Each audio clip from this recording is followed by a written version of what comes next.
Analysis on exit polls. మరోసారి మోదీ సర్కార్ అన్న నినాదం జనాల్లోకి బాగా బలంగా వెళ్ళింది. మోదీ గారికున్న ఇమేజ్ చరిష్మా ముందర ఇండియా కూటమి వెలవెలబోయింది. 350కి పైగా ఒక్క బీజేపీనే కైవసం చేసుకుంటుంది అంటున్నారు ఎగ్జిట్ పోల్స్ సంస్థ వ్యవస్థాపకులు. ఎన్డీఏ కూటమితో కలిపి 400 పైచిలుకు స్థానాలు కైవసం చేసుకోబోతుంది ఎన్డీఏ కూటమి. ఇండియా కూటమికి ఊహించని షాక్ కలిగించే రిజల్ట్స్. మోదీని అధికారంలోకి తీసుకొచ్చే అంశాలపై ఓ లుక్కేద్దాం. మోదీ గారు తీసుకున్న సమగ్ర దేశాభివృద్ధి, జాతీయ ఐక్యత, మేక్ ఇన్ ఇండియా ఇలాంటి స్లోగన్స్ జనాల్లోకి బలంగా వెళ్ళాయి. 10 ఏళ్ల తర్వాత ప్రభుత్వం మారడం అనేది సర్వసాధారణంగా జరిగేటువంటి విషయం. కానీ భారత ప్రధాని నరేంద్ర మోదీ విషయంలో మాత్రం అది తప్పయింది. ప్రపంచ దేశాలు వెలబెలబోయేలా చంద్రయాన్ 2, చంద్రయాన్ 3 ఇలాంటి ప్రయోగాత్మక విషయాలకు మోదీ సర్కార్ ఇచ్చిన భరోసా అంతా ఇంత కాదు.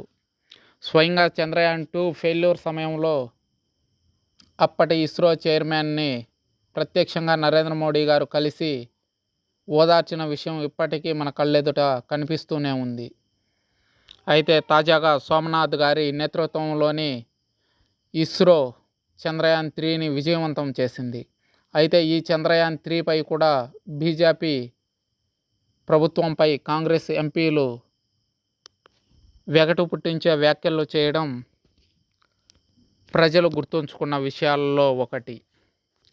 ఓవైపు సమగ్ర జాతీయ అభివృద్ధి, దేశ భద్రత, మరోవైపు వ్యక్తిగత భద్రత, వ్యక్తిగత అభివృద్ధిలే లక్ష్యంగా మోదీ సర్కార్ జనాల్లోకి వచ్చింది. గతంలో ఏ ప్రభుత్వం ఇవ్వని విధంగా గత 10 ఏళ్లుగా రైతు భరోసాతో రైతులకు అండగా నిలుస్తున్న ప్రభుత్వం అటు బార్డర్లో ఉన్న సైనికులకు కూడా భరోసా కల్పించింది. మరోవైపు ఉగ్రవాదాన్ని, నక్సలిజాన్ని, మావోయిజాన్ని అరికట్టడంలో మోడీ సర్కార్ 2014 నుంచి 19 వరకు అవలంబించిన విధానం ప్రపంచం నివ్వెరపోయేలా చేసింది. గతంలో కాంగ్రెస్ ప్రభుత్వం పరిపాలన చేసినంతకాలం అనునిత్యం మారణ హోమాలతో దేశం రగిలిపోతూ ఉండేది. కానీ గత 5 ఏళ్లలో ఇలాంటి చర్యలు జరగనే లేదంటే అది మోదీ సర్కార్ సాధించిన విజయం అనే చెప్పుకోవాలి. భారతదేశంలో ఉన్న హిందువులు మెజారిటీ, హిందువులు మైనారిటీలుగా బ్రతకాల్సిన పరిస్థితికి కారణం గత కాంగ్రెస్ ప్రభుత్వ పాలకుల వైఫల్యమే అని ప్రజలు బలంగా నమ్మారు. హిందుత్వ ఐక్యతే ధ్యేయంగా ఆర్ఎస్ఎస్ చేసిన పనితీరు బీజేపీకి బాగా కలిసొచ్చింది. ఇలాంటి బలమైన వ్యవస్థలు కాంగ్రెస్ పార్టీకి లేకపోవడం కాంగ్రెస్కి బలంగా మైనస్ అవుతున్నది. కేవలం కాంగ్రెస్ పార్టీ అధికారంలోకి వచ్చిన ప్రతిసారి ఓటు బ్యాంకు రాజకీయాలు తప్పనిచ్చి దేశ భద్రతకు సంబంధించి ఎలాంటి చర్యలు తీసుకోలేదు. ప్రపంచ దేశాలతో పోటీ పడే విషయంలో కాంగ్రెస్ ప్రభుత్వం ఎప్పుడూ నాంచుడు ధోరణినే ప్రదర్శించిన విషయం మనకు తెలిసిందే. అయితే ప్రస్తుత మోదీ సర్కార్ లేదా గతంలో వాజ్పేయి సర్కార్ ప్రపంచానికి సవాళ్లు విసిరేవారు. పోఖ్రాన్ అణుపరీక్షల విషయంలో ప్రపంచ దేశాలు భారత్పై ఆంక్షలు విధించిన విషయం తెలిసిందే. అయితే వాజ్పేయి మాత్రం వెనకడుగు వేయలేదు. అప్పటి మైనారిటీ ప్రభుత్వాన్ని గుప్పెట్లో పెట్టుకొని వాజ్పేయి అంతటి సాహసోపేత నిర్ణయం తీసుకొని ముందుకెళ్ళగలిగారు. వాజ్పేయికి ఏపీజే అబ్దుల్ కలాం గారికి పరిచయం పోఖ్రాన్ అణు టెస్టుల ద్వారానే మొదలైంది. తదనంతర కాలంలో ఏపీజే అబ్దుల్ కలాం గారిని 2002లో భారతదేశానికి రాష్ట్రపతిగా నియమించిన విషయం తెలిసిందే. ప్రస్తుతం మోదీ సర్కార్ కూడా సాహసోపేత నిర్ణయాలతో ముందుకెళ్తున్న విషయం తెలిసిందే. అయితే చైనా, పాకిస్తాన్, అమెరికా వంటి దేశాలు మోడీ పతనాన్ని కోరుకుంటున్నాయి. వాటికి వంతపాడుతున్నాయి కాంగ్రెస్ పార్టీలు, కమ్యూనిస్టు పార్టీలు. అయితే గత 10 ఏళ్ల నరేంద్ర మోడీ పాలనలో అవినీతి అనేది జరగనే లేదంటే ఆశ్చర్యపోవాల్సిన అవసరం లేదు. 2004 నుంచి 2014 వరకు కాంగ్రెస్ అవినీతిమయం. కాంగ్రెస్ ఎంపీలు, అప్పటి మంత్రులు కాంగ్రెస్ అధికారంలో ఉండగానే జైలుకు వెళ్ళిన సందర్భాలను మనం గుర్తు చేసుకోవాలి. కానీ మోదీ హయాంలో ఉన్న అనేక మంది మంత్రులు క్లీన్ చీట్‌తో రాజకీయాల నుంచి వైదొలుగుతున్నారు. మనం ఉదాహరణకి నిర్మలా సీతారామన్ విషయం తీసుకుంటే, అనేక పర్యాయాల్లో ఆర్థిక శాఖ మంత్రిగా పనిచేసిన నిర్మలా సీతారామన్ ప్రత్యక్ష రాజకీయాలకు దూరమయ్యారు. తనంతట తాను స్వచ్ఛందంగా రాజకీయాల నుంచి తప్పుకున్నారు. క్లీన్ అండ్ గ్రీన్‌గా రాజకీయాలకు గుడ్ బై చెప్పారు నిర్మలా సీతారామన్ గారు. అదే గతంలో చిదంబరం అటు హోమ్ మినిస్టర్‌గా, ఇటు ఫైనాన్స్ మినిస్టర్‌గా ఉన్న చిదంబరం పదుల సంఖ్యలో ఉన్న కేసుల్లో కీలక సూత్రధారిగా నిలిచారు.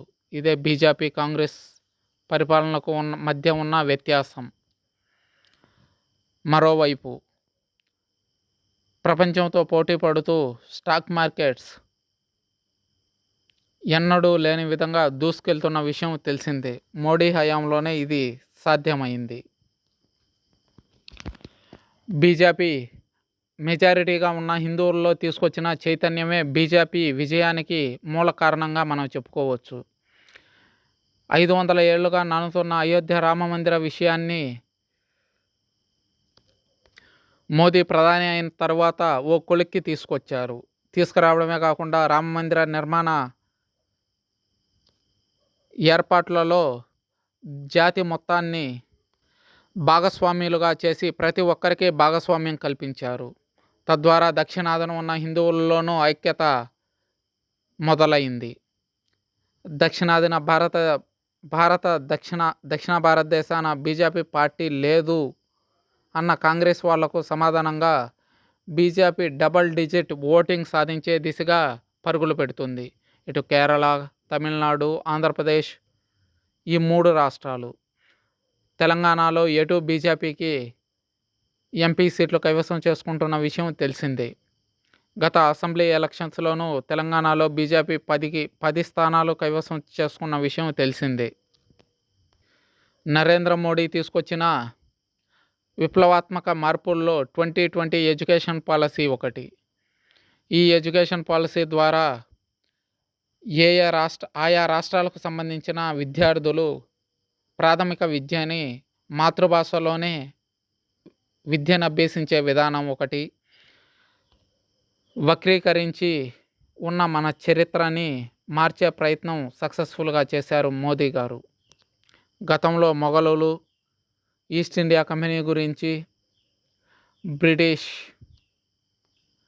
ఇలా బయట వారి చరిత్రను చదువుకునేవారు విద్యార్థులు. కానీ ప్రస్తుతం మొఘలుల చరిత్రను కానీ, ఈస్ట్ ఇండియా కంపెనీకి సంబంధించిన చరిత్రను కానీ చరిత్ర పాఠ్య పుస్తకాల నుంచి వైదొలిగి మన పురాతన రాజుల చరిత్రలో ఇంట్రడ్యూస్ చేయడం, వన్ నేషన్ వన్ రేషన్ అనే నినాదంతో 2020 కరోనా టైం నుంచి దేశవ్యాప్తంగా మోడీ సర్కార్ తీసుకున్న విప్లవాత్మక మార్పుల్లో ఇది ఒకటి. గత 70 ఏళ్లలో ఎన్నడూ జరగని విధంగా కేంద్ర ప్రభుత్వమే దేశం మొత్తం రేషన్ పంపిణీ చేయడం అనేది ఇదొక చరిత్రగానే చెప్పుకోవచ్చు. పైగా ఉచిత బియ్యాన్ని అందిస్తున్న ఘనత మోడీ ప్రభుత్వం కైవసం చేసుకుంది. వన్ నేషన్ వన్ రేషన్ అనే నినాదం జనాల్లోకి బాగా వెళ్ళింది. ఆర్టికల్ 370 రద్దు, కరోనా సమయంలో వ్యాక్సినేషన్, కరోనా కట్టడి విషయంలో మోడీ సర్కార్ తీసుకున్న సాహసోపేత నిర్ణయాలు ప్రపంచాన్ని అబ్బురపరిచాయి. ప్రపంచంలోనే అత్యధిక జనాభా కలిగిన భారతదేశంలో కరోనాను కట్టడి చేయడం అసాధ్యమని ప్రపంచ మీడియా సంస్థలు కోడై కూశాయి. కానీ దాన్ని పటాపంచలు చేశారు నరేంద్ర మోడీ గారు. పటాపంచలు చేయడమే కాకుండా కరోనా వ్యాక్సిన్ను మొదట కనుగొన్న దేశంగా భారత్ కీర్తి ప్రతిష్టలు సంపాదించింది మోడీ గారి నేతృత్వంలో. 140 కోట్ల మంది భారతీయులకు ఉచితంగా కరోనా టీకాలు వేయించిన ఘనత మోడీ సర్కార్ మూటగట్టుకుంది. అదేవిధంగా ఆర్టికల్ 370 రద్దు. ఆర్టికల్ 370 రద్దు చేయడం అనేది సాహసమనే చెప్పుకోవాలి. గుట్టు చప్పుడు కాకుండా ఆర్టికల్ 370 రద్దు చేసి జమ్మూ కాశ్మీర్ సమస్యని శాశ్వతంగా పరిష్కరించింది మోదీ సర్కార్. మోదీ గారు తీసుకున్న నిర్ణయాలలో రాష్ట్రపతి ఎంపిక అన్నది చాలా వైవిధ్యభరితమైన నిర్ణయంగా చూడాలి. గతంలో ఎన్నడూ లేని విధంగా ఎస్సీ ఎస్టీ సామాజిక వర్గానికి చెందిన వాళ్ళని తీసుకొచ్చి రాష్ట్రపతి పదవిలో కూర్చోబెట్టిన ఘనత మోడీ ప్రభుత్వానికి. ప్రస్తుతం ఉన్న ద్రౌపది ముర్ము గారు అయితేనేమి, గతంలో ఉన్న రామ్నాథ్ కోవింద్ గారు అయితేనేమి, ఇలా అణగారిన వర్గాలకు పెద్దపీట వేయడంలో మోడీ సర్కార్ విజయం సాధించిందనే చెప్పుకోవాలి.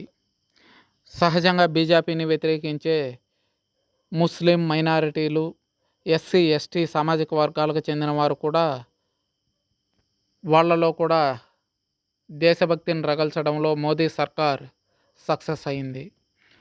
ముఖ్యంగా ఎస్సీ సామాజిక వర్గంలో ఓట్ల చీలికకు శ్రీకారం చుట్టారు మోడీ హయాంలోని బీజేపీ పార్టీ.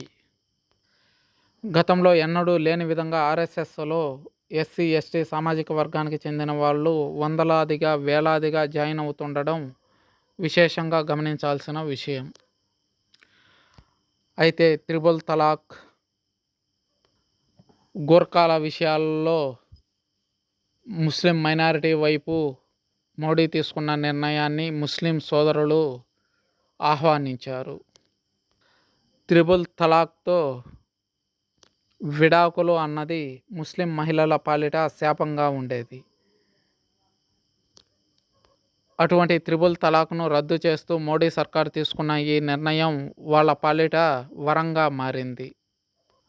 అంతేకాకుండా వ్యూహాత్మకంగా మోడీ గారు ఏర్పాటు చేసుకున్న ఎన్డీఏ కూటమిలోని పార్టీలు కూడా చాలా బలంగా ఎన్డీఏకి మద్దతుగా నిలిచాయి.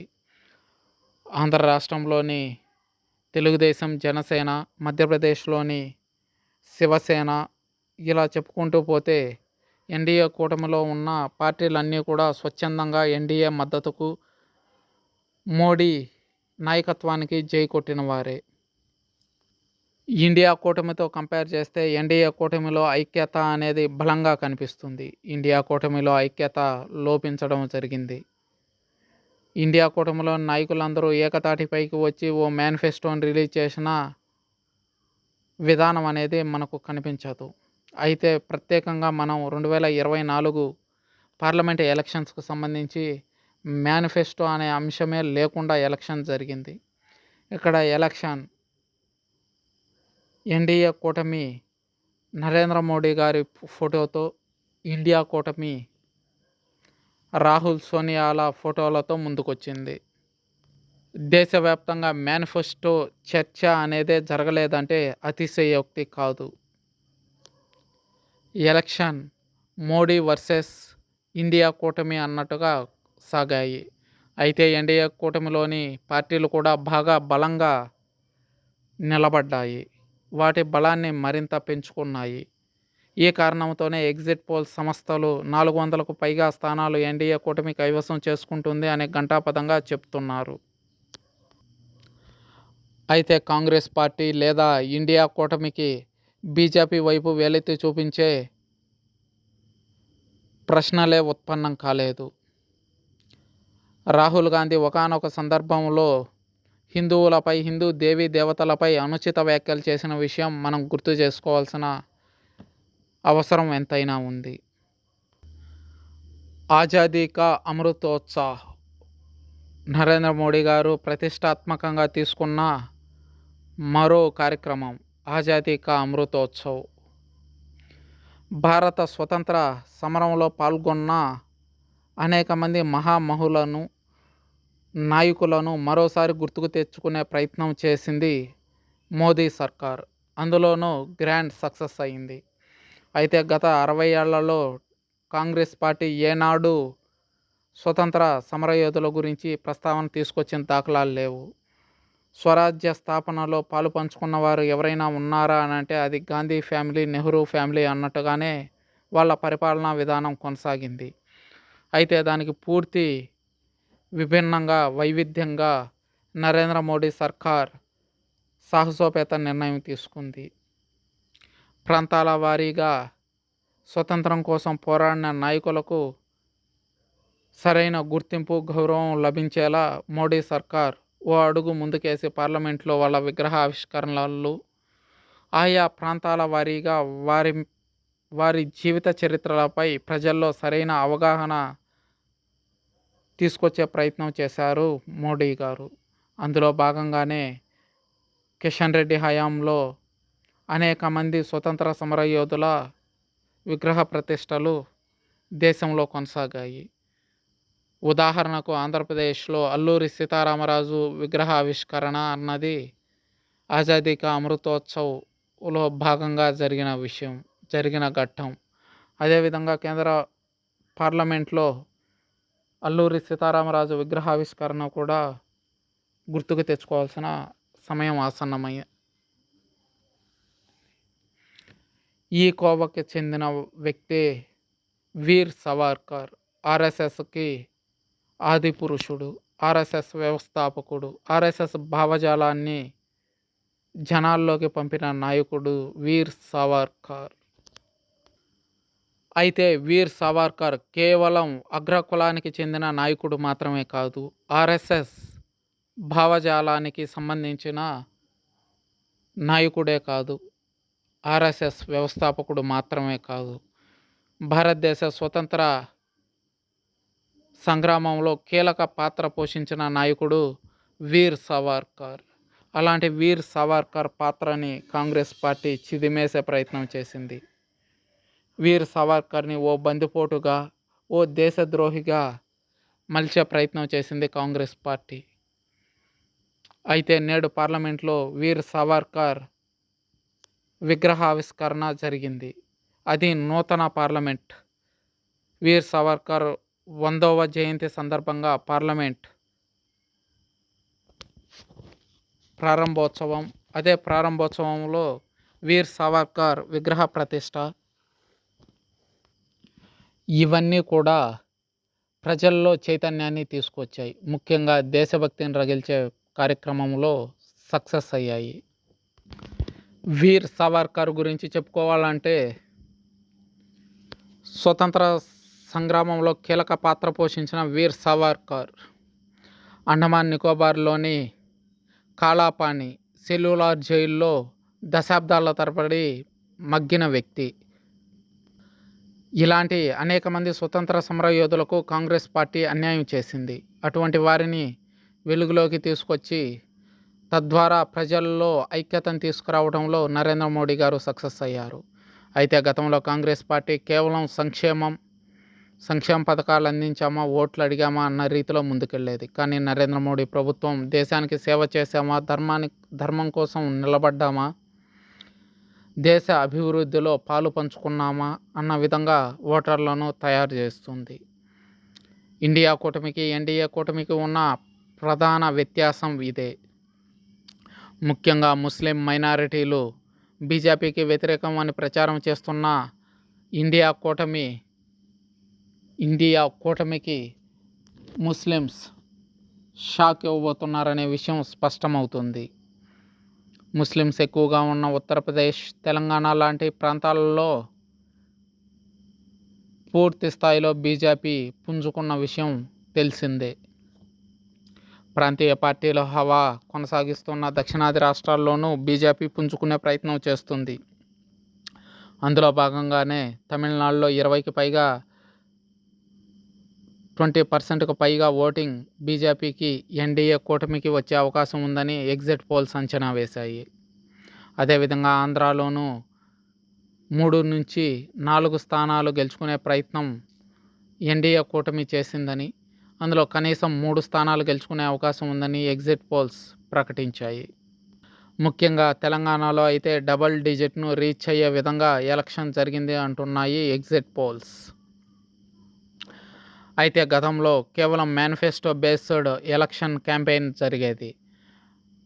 అయితే ఈసారి మాత్రం 2024లో బీజేపీ ప్రభుత్వం మేనిఫెస్టో ఏంటి అనేది బీజేపీకి ఓటేసిన ఓటర్కి కూడా తెలియదు. అంటే బీజేపీ నడిపించిన మేనియా, నరేంద్ర మోడీ గారి మేనియా ఆ స్థాయిలో పనిచేసిందనడంలో అతిశయోక్తి కాదు. కాంగ్రెస్ ప్రచారం చేసిన ప్రతి అకౌంట్కి ₹1,00,000 మోడీ గారు వేశారు అన్న నినాదంతో ముందుకెళ్లారు రాహుల్ గాంధీ. దాన్ని ప్రజలెవరూ విశ్వసించలేదు.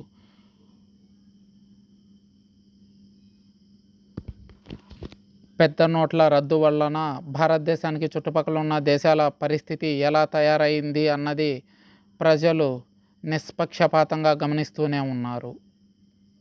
కళ్లకు కట్టినట్టు చుట్టూ ఉన్న శ్రీలంక, పాకిస్తాన్, బంగ్లా, ఆఫ్ఘనిస్తాన్ లాంటి దేశాలు దివాలా తీసే పరిస్థితికి చేరుకున్న విధానం కేవలం పెద్ద నోట్ల రద్దు వల్లనే అన్నది బలంగా నమ్మారు ప్రజలు.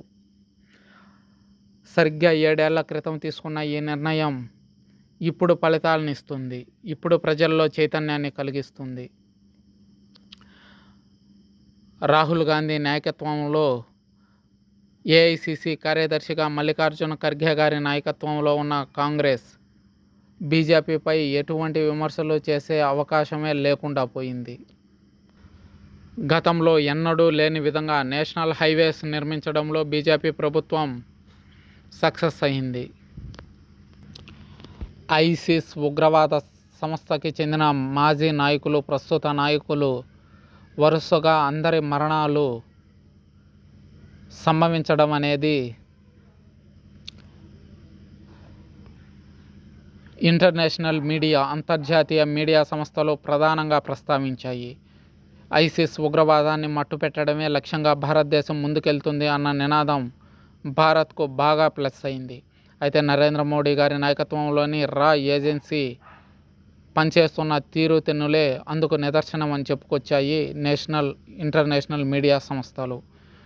అయితే తద్వారా ప్రపంచం ఎదుట భారత్ను దోషిగా నిలబెట్టాలనే ప్రయత్నం చేశాయి. అది నరేంద్ర మోడీ గారికి బాగా ప్లస్ అయింది. దీనిపై ఇండియా కూటమి ఎలాగా స్పందించాలో అర్థం కాని పరిస్థితికి చేరుకుంది. నరేంద్ర మోడీ గారు తీసుకున్న నిర్ణయాల్లో డిజిటల్ పేమెంట్స్ మరీ ముఖ్యంగా మనం చెప్పుకోవాల్సిన నిర్ణయం. నల్లధనాన్ని కట్టడి చేయాలంటే డిజిటల్ పేమెంట్స్ కంపల్సరీ అన్న నినాదంతో ముందుకెళ్ళింది నరేంద్ర మోడీ గారి ప్రభుత్వం. అది గ్రాండ్ సక్సెస్ఫుల్ అయింది. మారుమూల ప్రాంతాల్లోనూ డిజిటల్ పేమెంట్స్ జరుగుతున్నాయంటే దానికి బీజేపీ ప్రభుత్వం తీసుకున్న ఇనిషియేటే కారణం. గతంలో చిదంబరం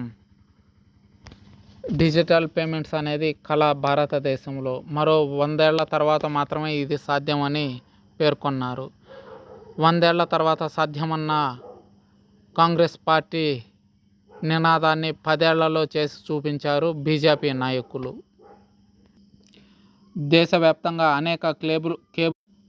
దేశవ్యాప్తంగా నరేంద్ర మోడీ గారు తీసుకున్న నిర్ణయాల్లో కేబుల్ బ్రిడ్జ్ కన్స్ట్రక్షన్స్ ఒకటి. ఆర్థికంగా, సామాజికంగా వెనుకబడిన వారి కోసం ముద్ర లాంటి స్కీమ్స్ జనాల్లోకి బాగా పాపులర్గా వెళ్ళాయి.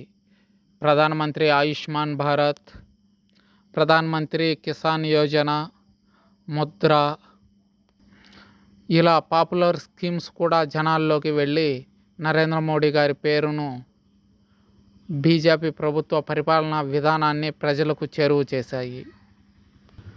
బీజేపీ అంటే భారత్, భారత్ అంటే బీజేపీ అన్న స్థాయిలో ముద్ర వేయగలిగారు నరేంద్ర మోడీ నాయకత్వంలోని బీజేపీ పార్టీ.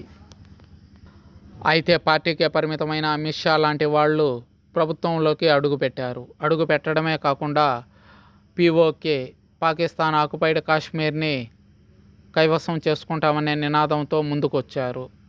అయితే 7వ విడత ఎలక్షన్స్లో ఇదే ప్రధాన స్లోగన్గా నడిచింది.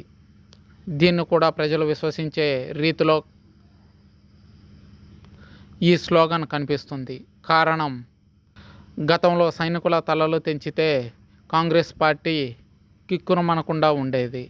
అదే ప్రస్తుతం దెబ్బకు దెబ్బ అన్నట్టుగా పాకిస్తాన్కి, ఇటు చైనాకి సమాధానం చెబుతున్న తీరుతెన్నులే అందుకు నిదర్శనం. పాకిస్తాన్ బార్డర్లోకి వెళ్ళి మరీ ఐసిస్ ఉగ్రవాదులను మట్టుపెడుతున్న విధానం, పాకిస్తాన్ దేశంలోకి వెళ్ళి రా ఏజెంట్స్ ఐసిస్ నాయకుల్ని చంపుతున్న విధానం ప్రజల్లో మరింత విశ్వాసాన్ని పెంచుతున్నాయి. మోడీ ఉంటేనే భారత్కు రక్షణ, భారత్ను రక్షించగలిగే ఏకైక నాయకుడు మోడీనే అన్న నినాదం జనాల్లోకి బలంగా వెళ్ళింది. దీంతో మోడీ సర్కార్ మేనిఫెస్టో రిలీజ్ చేసిందా, మేనిఫెస్టోలో ఏమేమి ఇస్తుంది, ఏమి ఇవ్వలేదు అన్నది క్రైటీరియాగానే మారలేదు. అదేవిధంగా ఇండియా కూటమికి సంబంధించి కూడా మేనిఫెస్టోను ప్రజలు గమనించలేదు. ఓ రకంగా చూస్తే ఇండియా కూటమినే ప్రజలు గమనించలేదు. ఏదో అరాకొరా రాష్ట్రాలలో, కేరళ లాంటి కమ్యూనిస్టులు ఉన్న రాష్ట్రాలు మినహాయిస్తే ఇండియా కూటమిని హక్కున చేర్చుకునే పరిస్థితులే కనిపించట్లేదు. ఈవెన్ కొత్తగా కర్ణాటకలో కొలువు తీరిన కాంగ్రెస్ ప్రభుత్వం కూడా బీజేపీని ఇరకాటన పెట్టే ప్రయత్నం చేయలేకపోయిందంటే అతిశయోక్తి కాదు. కర్ణాటకలోనూ బీజేపీకి 22 నుంచి 25 స్థానాలు కైవసం చేసుకోబోతుందంటూ ఎగ్జిట్ పోల్స్ ఫలితాలు రిలీజ్ చేశాయి. దీంతోనే అర్థమవుతుంది కాంగ్రెస్ కొలువు తీరిన రాష్ట్రాల్లో కూడా పార్లమెంట్ ఎలక్షన్స్ విషయానికి వస్తే నరేంద్ర మోడీనే కోరుకుంటున్నారు దేశ ప్రజలు అన్న విషయం. అంటే నరేంద్ర మోడీ గారి నాయకత్వంపై ప్రజల్లో ఏ స్థాయి నమ్మకం, విశ్వసనీయత కల్పించుకున్నారో ఇట్టే అర్థం చేసుకోవచ్చు. గతంలో నాయకులు ప్రజల్లోకి వస్తే మేనిఫెస్టో గురించి, సంక్షేమ పథకాల గురించి మాత్రం మాట్లాడేవారు. కానీ దానికి విరుద్ధంగా, పూర్తి విరుద్ధంగా మోడీ గారు దేశ ఐక్యత, దేశ రక్షణ, దేశ సమగ్రతే ధ్యేయంగా ముందుకు వెళుతున్నారు. అయితే సంక్షేమ పథకాలలో కూడా మోడీ సర్కార్ వెనక్కి వెళ్ళలేదు. మహిళలకి ఉచిత గ్యాస్ ప్రొవైడ్ చేస్తామని చెప్పడం, చిన్న పిల్లల కోసం కేంద్ర ప్రభుత్వం తీసుకొచ్చిన స్కీమ్స్ అన్నీ ఇన్ని కావు. ప్రైవేట్ ఫైనాన్షియల్ కంపెనీలు ఇచ్చే లాభాలకు ఆశపడి అక్కడ చిట్ ఫండ్స్ తరహాలో ప్రజల పెట్టుబడులను కోల్పోయే విధానాలకు తెరదించింది మోడీ ప్రభుత్వం. ప్రైవేట్ రంగానికి ధీటుగా మోడీ ప్రభుత్వం స్కీమ్స్, ఫైనాన్స్ స్కీమ్స్, ఇన్వెస్ట్మెంట్ స్కీమ్స్ని తీసుకొచ్చింది. ముఖ్యంగా ఈ స్కీమ్స్ని పోస్ట్ ఆఫీస్, అటు బ్యాంకింగ్ రంగాలకు లింక్ చేస్తూ తీసుకున్న విధానం ప్రజలకు మరింత చేరువైంది. ప్రతి స్కీమ్ గురించి ప్రతి బ్యాంకులోనూ చర్చిస్తున్నారు, బ్యాంక్ మేనేజర్స్తో సహా. అదేవిధంగా ప్రతి పోస్ట్ ఆఫీస్లోనూ కేంద్ర ప్రభుత్వ స్కీమ్స్ గురించి ప్రజల్లో అవేర్నెస్ కల్పించే దిశగా ఆ ఉద్యోగస్తులు వెళుతున్నారు. వీటిలో సుకన్య సమృద్ధి యోజన అనేది ముఖ్యంగా మనం చెప్పుకోవాల్సిన స్కీమ్. ఇలా మోడీ ఓవైపు సంక్షేమం, మరోవైపు దేశ అభివృద్ధి, దేశ సంరక్షణ ధ్యేయంగా ముందుకు వెళుతున్నారు. బీజేపీకి బేసుగా ఉన్న ఆర్ఎస్ఎస్ సంస్థ ఎలాగో హిందుత్వ ఎజెండాను జనాల్లోకి తీసుకెళ్ళింది. కులాల వారీగా మాట్లాడుకునే హిందువులు నేడు మేము హిందువులం అని చెప్పుకుని తిరుగుతున్నారు అని అంటే ఇది బీజేపీ సాధించిన అభివృద్ధి అని చెప్పుకోవాలి. మరీ ముఖ్యంగా దక్షిణాది రాష్ట్రాల్లో బీజేపీ ఇండియా కూటమి ఊహించని స్థాయిలో బలపడింది అంటే అతిశయోక్తి కాదు. బీహార్, వెస్ట్ బెంగాల్ లాంటి రాష్ట్రాల్లోనూ బీజేపీ సత్తా చాటుతుంది. ఏకంగా వెస్ట్ బెంగాల్లో ప్రధాన ప్రతిపక్షంగా బీజేపీ పార్టీ అవతరించిన తీరుతెన్నులు చూస్తే ఇట్టే అర్థం చేసుకోవచ్చు ప్రజలు మోడీ గారి నాయకత్వాన్ని కోరుకుంటున్నారా లేదా అన్నది. మరి ముఖ్యంగా ఎగ్జిట్ పోల్స్ ఫిగర్స్ విషయానికి వస్తే India today, axis my India నిర్వహించిన ఎగ్జిట్ పోల్స్లో ఎన్డీఏ కూటమికి 361 నుంచి 401 స్థానాలు, ఇండియా కూటమికి 131 నుంచి 166 స్థానాలు ఇవ్వడం జరిగింది. సి ఓటర్ సర్వే 353 నుంచి 383 స్థానాలు ఎన్డీఏ కూటమికి, 152 నుంచి 182 స్థానాలు ఇండియా కూటమికి, 4 నుంచి 12 స్థానాలు ఇతరులకి ఇవ్వడం జరిగింది. టుడేస్ చాణక్య 385 నుంచి 415 స్థానాలు ఇండియా కూటమికి, 96 నుంచి 118 స్థానాలు ఇండియా కూటమికి, 27 నుంచి 45 స్థానాలు ఇతరులకి. సిఎన్ఎక్స్ సర్వే సంస్థ 371 నుంచి 401 స్థానం ఎన్డీఏ కూటమికి, 109 నుంచి 139 స్థానాలు ఇండియా కూటమికి, 28 నుంచి 38 స్థానాలు ఇతరులకి ఇవ్వడం జరిగింది. ఈటీసీ 358 నుంచి 401 స్థానం ఎన్డీఏకి, 132 స్థానాలు ఇండియా కూటమికి, 53 స్థానాలు ఇతరులకి ఇవ్వడం జరిగింది. పోల్ ఆఫ్ పోల్స్ సంస్థ 389 స్థానాలు ఎన్డీఏకి, 136 స్థానాలు ఇండియా కూటమికి, 28 స్థానాలు ఇతరులకి ఇవ్వడం జరిగింది. ఇవి ఎగ్జిట్ పోల్స్ ఇచ్చిన ఫిగర్స్.